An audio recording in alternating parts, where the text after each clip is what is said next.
Well, we have a very special episode because we have Justin, who is high. You have no idea. No, just kidding. Allergy season. No, I woke up this morning and my eyes were just like, so... Yeah, you look like SpongeBob in that one episode. The veins in my eyes. Well, no, the reason I was worried is because we have a really special guest. And I was afraid I would frighten her when we introduced ourselves. You did frighten me.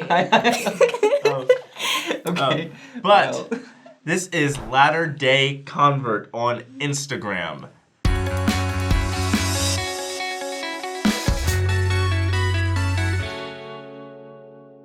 Do you guys follow Latter Day Convert? You probably do. I hope so. Or should. So first, tell us your name, where you're from, and why you started the account. I'm Emily Jane. I'm from Cedar City. I lived in San Diego, Guam, Virginia Beach, military kid. Okay. And I started the account Latter Day Convert because I had just visited the temple for the first time at the time. And I was like, I need to share my story. Like, it was just so important to me. And I think people on my main account were getting kind of annoyed that I was always talking about the church, you know? Right. And they were like, who is this? Like, who does she think she is? So I made a whole new account just to talk about the church and the gospel and how much I loved it. So you're not even a member of the church yet.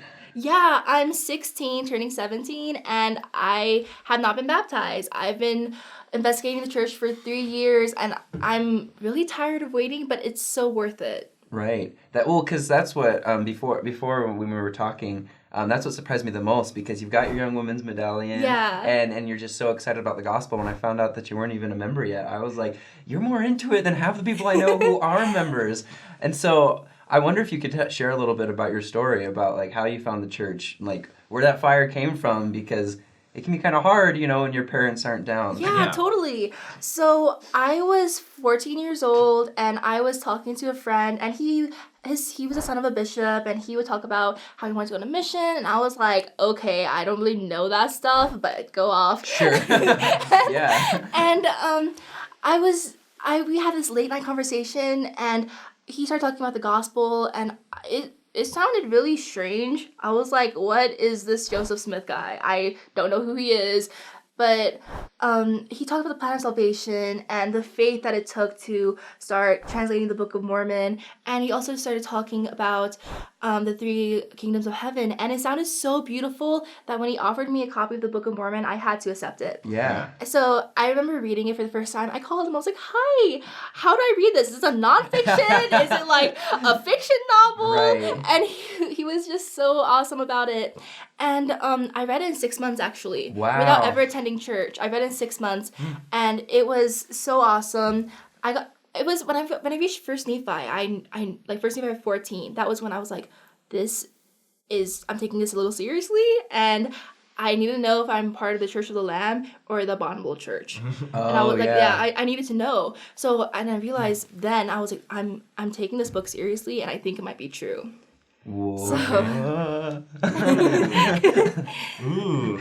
So, then you just finished it, and then you were like, all right, I believe in it. Well, I told my parents about halfway. I found out about the church in July, and I told them around October, hey, I'm looking at this church, and I really want to get baptized. And they were like, no way, Jose. You know. Yeah. Are they members of a different church? They're Baptists. Okay. And it's really ironic, though, because my mom, when she was 14, she grew up in the Philippines, and she was Catholic. And when she was 14, she wanted to convert to a Protestant church. So I thought she'd be super understanding. Yeah. But it was a little bit hard for her to wrap around my conversion, because she worked so hard and waited like 7 years to join the church that she wanted to join. And I know she did it for her future children. I know she did it for me. For her and her family. Yeah, but it was just, I know she was kind of heartbroken too. Yeah. So after I finished the Book of Mormon, I kind of reached out. I looked on social media. I noticed some people had like LDS.org or Mormon.org when we used those, domains on their accounts. And I was like, I need to find that person at school. Cool. Yeah. So in my school, like 400 kids, I found this one girl. Her name is Haley, and she started driving me to church like once a week seminary. Yeah. It was in Guam, and with the demographics and the geographic location, it was hard to do every morning seminary. No, that makes sense. So it was just once a week, and I told my parents I was going to book club. I was studying the book, the scriptures.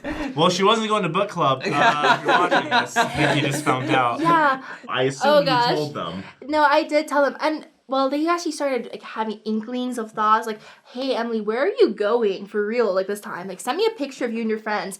And I'm like, oh, no. But then it wasn't just that. I realized that I was not being honest, and so I finally told them, hey, I'm going to the Church of Jesus Christ of Latter-day Saints, and I'm super sorry that I lied to you, but this meant so much to me, and I just wanted to apologize. And how did they take it? My mom was so disappointed. She was so disappointed, but in the end, like, we knew that we still loved each other, right? And we knew that everything was going to work out, and after that it was so hard not to sneak out to church again, but I was doing my best to live a better life, something that I learned from personal progress. Like what was it? It was for choice and accountability, I think. I told my parents. That's what I did. My project. I told my parents. Crazy. No, that's awesome. I mean, it takes so much courage, It reminds me, I remember hearing years ago, if, like, young people are doing something out of love, it's always going to happen. No matter how many rules you place on it, it's always going to be like that. Sometimes they're going to be like, you can't. But because you're doing something out of a love for God and something that's positive and good, it's not going to stop. It's just, you can't. You can't do it. No matter how many times you ground someone or lock them away like Matilda. The apple never rots far from the tree. Like, it's not gonna stop. You can't do it. It's just the way it is. And so, like, it wasn't good to lie, but, like, it's gonna, like, if you want to be there, it's gonna happen, Yeah, and eventually it did work out, but I totally don't recommend, like, sneaking out like I did. I don't recommend. To be fair, though, usually when people in their teenage years who are lying to their parents and going off, it's usually to, like, a party or, like, their boyfriend's house, not, like, church class in the morning. Like, it's a very, Yeah. On a scale of bad, you were good. Like, they have the bag of weed they put in their, like, gosh. You're like, where's my come follow me? I was like, you're my Book of Mormon. Yeah, exactly. So super different, yeah. Young woman, what do you have there? Scriptures. Like, not too bad, Yeah, but it was bad to my parents. One time I was talking to my dad on the way to school, and he was like, letting you go to the church, like letting you worship Satan. And I was like, hold up. Oh, wow. Man. But I can really attest to the power of prayer and faith and patience, because after about 2.5 years, they started letting me go to church. Which, after, like, telling me that it was the equivalent of letting me worship Satan. Right. You're the devil! Hey, that's a huge change. That was a huge change. And I know that, like, I only managed to go through it by, like, myself because I prayed, like, every day. Yeah. And it was so hard. Right. Well, and I think that it kind of, like, segues into what you've made to help yourself, as you've gone through this waiting period. Yeah. You showed us this, like, booklet you kind of made for yourself. So you made this booklet to, like, help, like, she was showing it to us earlier to, like, help yourself, like, be motivated and to keep track of your spirituality. So I love to journal, and I think it's so important to write down your thoughts, especially, like, I have so many stories, like, from my spiritual journey. In the first days I was learning about the church, and I wanted a way to count down, like, the days until my baptism. And I knew it was, like, 2 years away, but I wanted to do it. So this actually counts down from 52 weeks, and it asks you to, like, pray every day, to do an act of kindness every day, and to devote 3 hours to God every week. Right. And it has some weekly prompts as well to, like, scriptures and general conferences. So it's super awesome, and I worked so hard on it, and I'm really proud of it. Yeah, I just was really impressed because, I mean, one thing we've noticed as we started doing this show, especially in the last year, I feel like that there's so many teenagers, who are just stuck because of their family and they won't let them get baptized. And, like, it's so hard to stay motivated as a member of the church even with your covenants, even with the gift of the Holy Ghost and everything. Yeah. And I personally can't imagine how difficult it is without those promises and without that family support. Yeah. So yeah, absolutely. So I think it's really cool that you made something like this to help yourself, and I'm sure yeah. Also, it's part of personal progress, and if you have the opportunity, make sure you finish it up because it is so worth it if you're a young woman, that is. Yeah. If you're a young man, I'm sure could do it You too. can do personal progress. It's not just catered, there's some activities that are for everybody, One of the questions I have is, not specifically your parents, but just people who do have children who want to join, who, say no, this is devil worship and stuff like that. Yeah. There has to be a point where they're driving to Kmart or something and they're she's not worshiping Satan. There has to go off at some point, right? Wait a minute, not even kind of. So I think you kind of have to wait for that day for that, just them to realize that it's completely not that at all. Right. And I think this actually is gonna help people if this can get produced. This can help so many people because we get messages from people all the time in a similar situation who want to join but they can't yet, and they want to stay motivated, and this would help them a lot. I know, because I kind of, in the end, I made it for me and people like me, and it's super awesome. And I really like when you're talking about how people were, people driving to Kmart and trying to figure out are they worshiping the devil. I know, for my parents, it was super hard to grasp around, but I think by living the gospel every day, and this really helps with that, because if I live the gospel every day, it shows that, I'm not just worshiping the devil, and I'm becoming closer to God, and that's so important, and yeah. I think it's interesting because if you're a good person, you can recognize the light that the gospel brings into someone's life. You'll see oh wow, they're happier. They're doing they just kind of glow.